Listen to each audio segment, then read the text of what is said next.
शुक्रवारी आम्ही लक्ष्मीची पूजा वगैरे करतो, तर ती पूजा आम्ही कशा प्रकारे करतो हे सगळं मी तुमच्यासोबत आज शेअर करणार आहे, तर व्हिडिओ शेवटपर्यंत नक्की बघा। तर पूजेची सुरुवात मी पहिला शेगडीपासून करते। तर त्याच्यासाठी आदल्या दिवशी रात्रीच मी किचन ओटा स्वच्छ पुसून घेतलेला असतो, कारण सकाळी आपल्याला बाकीच्या गोष्टींमध्ये गडबड असते आणि जास्त वेळ लागतो। आणि त्यानंतर मी अशी शेगडी पुसून हळदी कुंकू लावून त्याची पूजा करते आणि त्याला फूल वगैरे ठेवून धूप आरती ओवाळते आणि नैवेद्यासाठी मग मी साखर वगैरे त्या शेगडीवरती ठेवते आणि नमस्कार करते, जेणेकरून अन्नपूर्णा माता प्रसन्न राहतील। आणि नंतर मग ज्या किचनच्या टाईल्स असतात त्या साफ करून घ्यायच्या आहेत आणि त्याच्यावरती अशा हळदी कुंकुम लावायचं आहे। ते झाल्याच्या नंतर मग मी तेथे कुंकुने असं स्वस्तिक काढायला घेते आणि हे स्वस्तिक मला काढायला आमच्या भटजींनी सांगितलं होतं। जेव्हा आम्ही घरात गृहप्रवेश केला आणि पूजा वगैरे आमच्या घरामध्ये झाली, तेव्हा सर्वप्रथम त्यांनीच इथे काढलेलं हे स्वस्तिक। मग त्यांनी मला सांगितलं की आठवड्यातून एक दिवस असं ठरवा की ज्या दिवशी तुम्ही स्वस्तिक काढाल आणि हे सगळं स्वच्छता कराल। तर मी शुक्रवार किंवा मंगळवार, मी शुक्रवारीच करते जास्ती, तर त्या दिवशी असं आपल्याला स्वस्तिक काढायचं आहे आणि पूजा वगैरे करून घ्यायची आहे।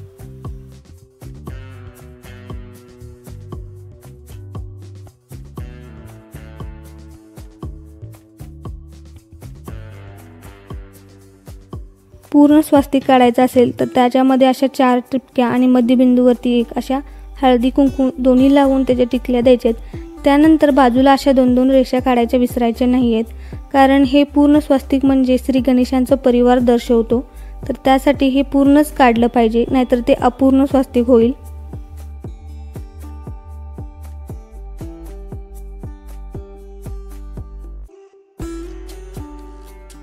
त्याच्यानंतर मी घराचा उंबरा पुसण्यासाठी गेले होते, तेव्हा मी पहिला पाण्याने स्वच्छ उंबरा पुसून घेतला आणि त्यानंतर मग हळद आणि गोमूत्र मिक्स करून असं हळदीचं लेपन केलं उंबऱ्याला आणि त्याच्यानंतर मग हळदी कुंकुम लावून घेतलं आणि रांगोळी काढली आणि त्याचबरोबर आपल्याला तिथे अगरबत्ती वगैरे ओवाळून उंबऱ्याची पूजा करून घ्यायची।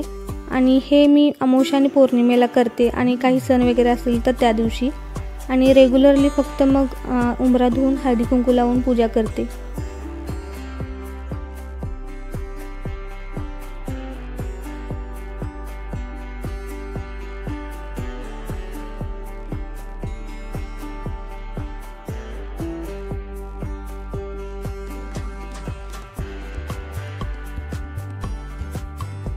त्याच्यानंतर लक्ष्मीच्या पूजेसाठी आपल्याला पुरणाचा नैवेद्य बनवायचा आहे। त्यासाठी मग मी हरभऱ्याची डाळ घेतली आणि त्याच्यामध्ये तेल आणि हळद असं मिक्स करून शिजायला मी ठेवणार आहे।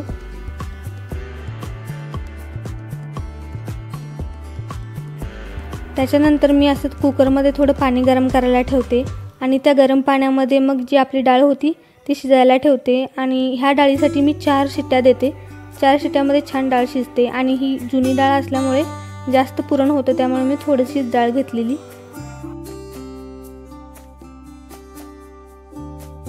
इकडे डाळ शिजते तोपर्यंत मी थोडासा चहा घेतला आणि त्यानंतर मग पूजेच्या तयारीला लागले। देवीला घालण्यासाठी मला कापसाचं वस्त्र बनवायचं होतं, त्यासाठी मग मी हे कापसाचं वस्त्र घरीच तयार केलं होतं।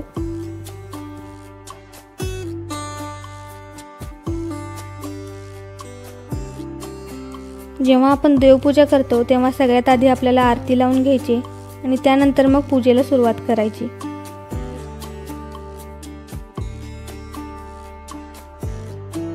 सगळे फोटो वगैरे स्वच्छ पुसून घेतले आणि त्यानंतर मग सर्व देवांना अंघोळ वगैरे घालायची सुरुवात केली आणि मग चंदनाचा टिकला वगैरे लावून अशा प्रकारे मी पूजा करते।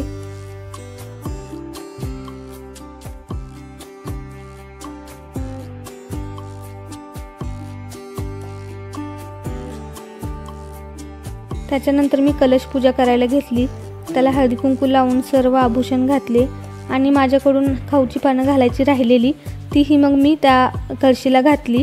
तर अशा प्रकारे आम्ही पूजा करतो कळशीची। कशी वाटली ही कळशीची पूजा मला कमेंट करून नक्की सांगा। त्याच्यानंतर देवीची ओटी भरली आणि नमस्कार केला।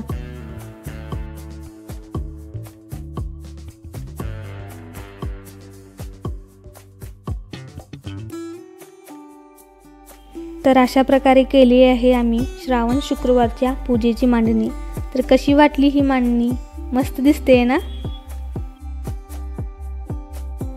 पूजा झाल्याच्या नंतर दुर्गा सप्तशतीचा पाठ वाचला जातो आणि त्या पाठासाठी 2 ते 2.5 तास लागतात वाचनासाठी. तर तितका वेळ माझ्याजवळ नव्हता, म्हणून मी सिद्धिकुंजिका स्तोत्र वाचले, जे नित्यसेवेच्या पुस्तकामध्ये आहे. त्याचे वाचन केले की आपल्याला दुर्गा सप्तशतीचे पुण्य मिळते, असे त्या स्तोत्रामध्येच लिहिले आहे. इकडे माझी पूजा आणि वाचन झालं, तितक्यात इकडे हरभऱ्याची डाळ शिजली होती. त्यानंतर मी कढई गरम केली आणि त्याच्यामध्ये डाळ शिजलेली घातली आणि त्याचबरोबर 1 वाटीभर गूळ मी खिसून घेतला होता, तेही त्याच्यात घातला आणि थोडंसं शिजवून घेतलं. डाळ आणि गूळ असं एकदम थोडं शिजल्याच्या नंतर त्याच्यामध्ये सुंठ पावडर किंवा बडीशेप पावडर घालून असं एकजीव करून घ्या आणि थोडा वेळ ती शिजवा. नंतर सगळं शिजून एकत्र झाल्याच्या नंतर स्मॅशरने असं स्मॅश करा, जेणेकरून आपल्याला ते पुरण चाळणीने असं बारीक करायला लागणार नाही. आणि त्यानंतर मग मी इकडे कणिक ही मळून ठेवली. आणि कानोले बनवणार असाल तर कणिक एकदम घट्ट मळायची.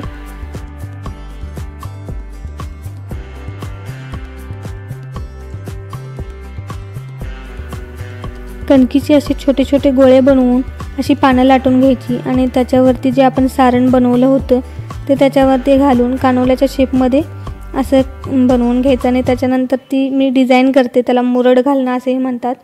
आणि मग मी अशी ती मुरड घातली आणि अशा प्रकारे सगळे कानोले तयार करून घेतले.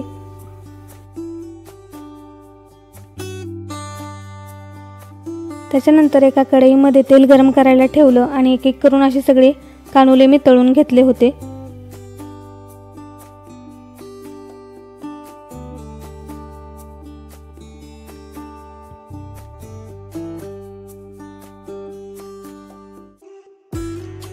मग ते सगळे कानोले तळून झाल्याच्या नंतर देवीला असा नैवेद्य दाखवला आणि सोबत पंचामृत हे मी बनवलं होतं.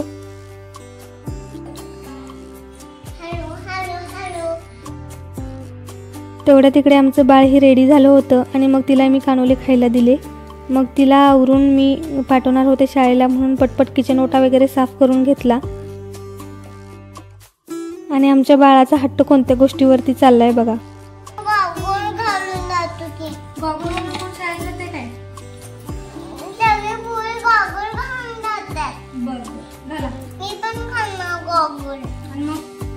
शाळेत पूर्वी दुसऱ्या घेतल्यावर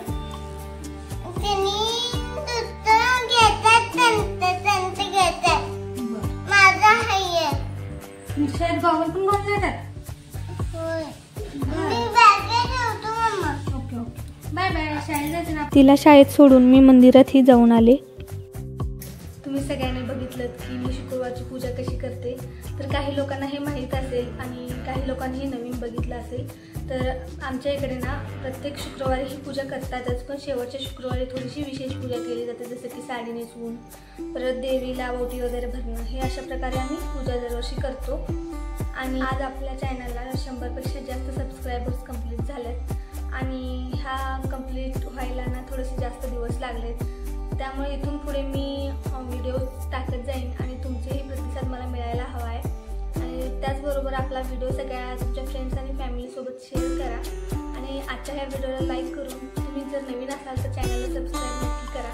तर चला भेटूया परत अशा छान ब्लॉगसोबत. Bye bye.